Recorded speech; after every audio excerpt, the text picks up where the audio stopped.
2025 النجاح مش بس بيجي من شهادة ولا من إنك تعرفي لغة أو مهارة مشهورة. النجاح دلوقتي بقى محتاج وعي ومهارات حقيقية، وأنا مش جاية أقولك احفظي وذاكري ولا اعملي مليون حاجة. أنا هنا عشان أقولك على 7 مهارات هيغيروا حياتك. أنا شخصيا لو كنت عرفتها من بدري كنت وفرت على نفسي وقت كبير. خلينا نبدأ خطوة بخطوة. المهارة الأولى: إدارة الوقت بذكاء. في فرق كبير بين إن يومك يعدي وخلاص وإنك تكوني انت اللي بتتحكمي في وقتك، وصدقيني مش أغلب الناس بيعرفوا يعملوا كده. اللي بينجح واللي بيحقق أهدافه هو اللي بيعرف يدير وقته، مش يستنى الظروف تمشيه.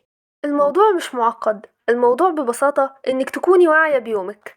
ابدأي بخطوات بسيطة جدا، قسمي وقتك بين الحاجات الأساسية اللي لازم تتعمل والوقت اللي محتاجة ترتاحي فيه والحاجات اللي بتحبي تعمليها لنفسك حتى لو نص ساعة.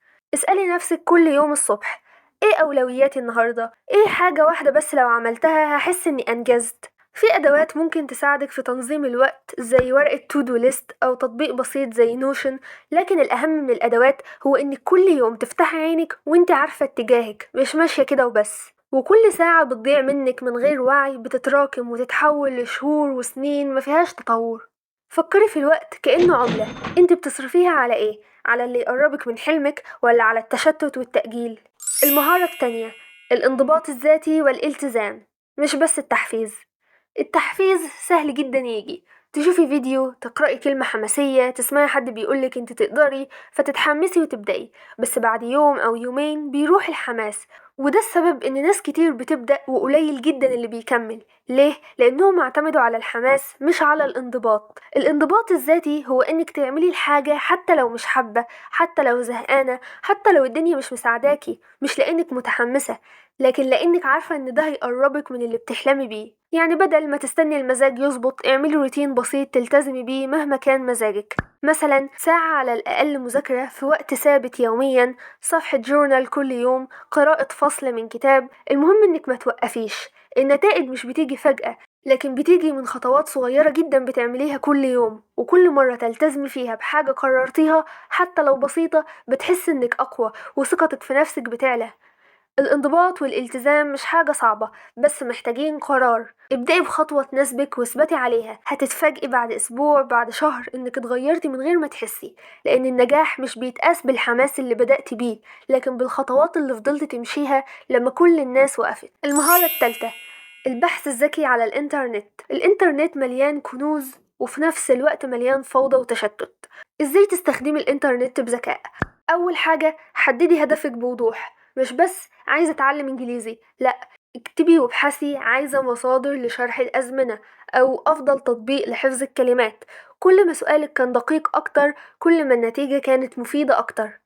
تاني حاجة، استخدمي كلمات مفتاحية ذكية. جربي تكتبي الجملة اللي بتدوري عليها كأنك بتسألي شخص خبير. مثلا: أفضل طريقة لتقسيم وقت المذاكرة لطالبة ثانوية. جوجل بيحب الأسئلة الذكية المفصلة.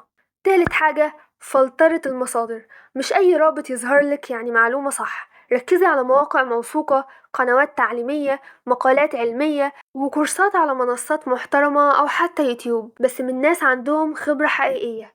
رابع نقطة، خلي عندك دفتر أفكار أو نوتس على الموبايل. كل ما تلاقي معلومة حلوة، ملخص، لينك مهم، اكتبيهم عندك. مع الوقت هيبقى عندك كنز معرفي خاص بيكي تراجعيه وتطوري منه. وهنا تبدأ تتكون عندك شخصية متعلمة فعلا، مش بس بتعرف تسأل لكن بتعرف تدور وتجرب وتكتشف. المهارة الرابعة: فن التفاوض والإقناع. عارفة ايه اللي بيخلي صوتك مسموع بجد؟ مش الصوت العالي، لأ، الصوت اللي بيتسمع فعلا هو الصوت الواثق والهادي والواضح.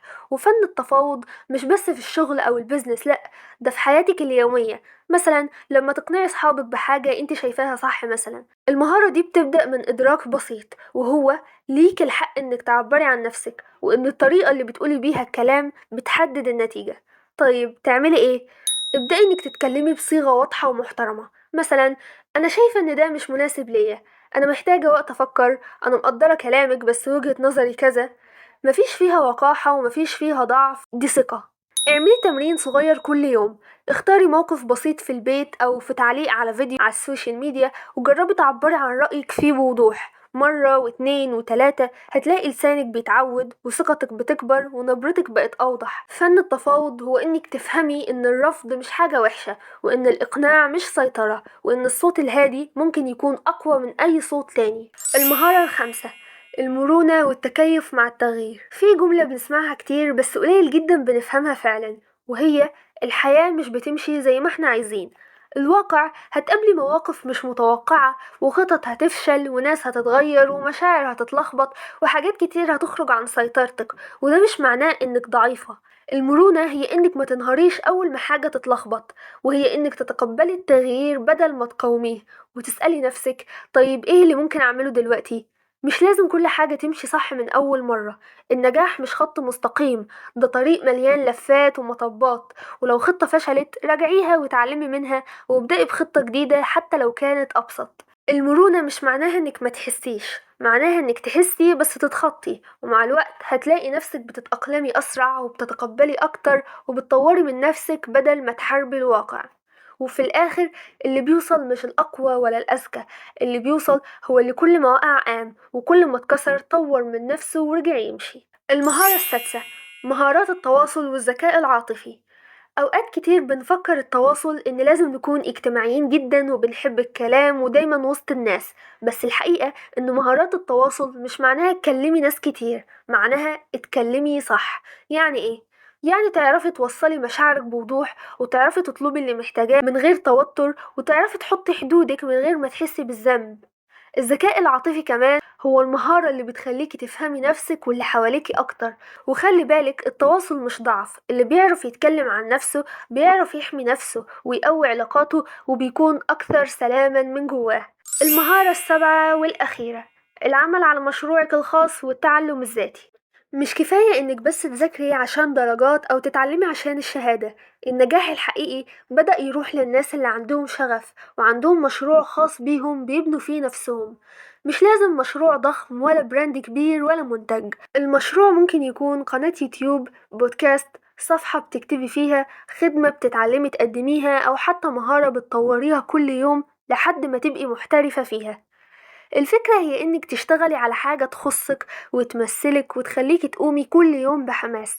والناس اللي بيشتغلوا على نفسهم وبيتعلموا بإرادتهم بيمشوا أسرع من غيرهم. ليه؟ لأنهم مش مستنيين حد يقولهم يعملوا إيه، هم بيكتشفوا وبيجربوا وبيغلطوا ويتعلموا في الطريق. ابدأي بحاجة بسيطة. حابة تتعلمي تصميم؟ شوفي كورسات مجانية للجرافيك ديزاين وابدأي طبقي. عندك شغف في الرسم؟ خصصي وقت يومي للرسم والنشر. نفسك تتكلمي إنجليزي بطلاقة؟ اعملي خطة وامشي عليها، وكل خطوة بتاخديها في مشروعك هتعلمك حاجات محدش هيعلمها لك، زي الالتزام وإدارة الوقت والصبر وتنظيم العمل والتعامل مع الفشل. المهارات دي مش رفاهية، دي أدوات هتساعدك تعيشي حياة أذكى وأنجح. اختاري مهارة واحدة تبدأي بيها النهاردة واشتغلي عليها، ومع الوقت هتلاقي نفسك بتتغيري من غير ما تحسي. لو استفدت من الفيديو، ساعدي القناة تكبر بلايك بسيط، واشتركي عشان نكمل الرحلة سوا خطوة بخطوة. وسؤال الفيديو ليكي: ايه اكتر مهارة نفسك تتعلميها من السبعة؟ وايه اللي صعب عليكي تطبقيه؟ مستنياكم في الكومنتس.